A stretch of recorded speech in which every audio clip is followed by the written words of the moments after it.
ముగ్గురమ్మల్లో సాక్షాత్తు దత్తాత్రేయ భగవానుడు అగుపిస్తాడు, ఆశీర్వాదం ఇస్తాడు. ఇందులో సందేహం లేదు.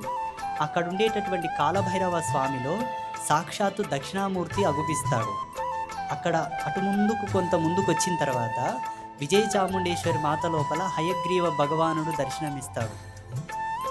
ఆ రోజు అందులో వాళ్ళని ఆవాహన చేసి నిలవమని నేను వేడుకుంటాను. తెల్లవారుజామున 3 గంటలకు నా గదిలో ఆల్రెడీ వాళ్ళు వచ్చి ఉంటారు. మీకు రూపకంగా కనబడరండి, కేవలం అనుగ్రహ మాత్రేన మిమ్మల్ని ఆశీర్వదిస్తారు.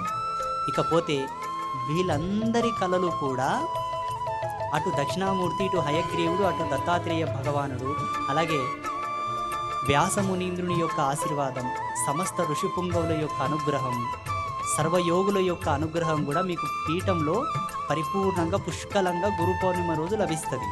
ఎక్కడ లభిస్తుంది? పరాశ్రీ స్వామి గారిని అలా చూడగానే లభిస్తుంది.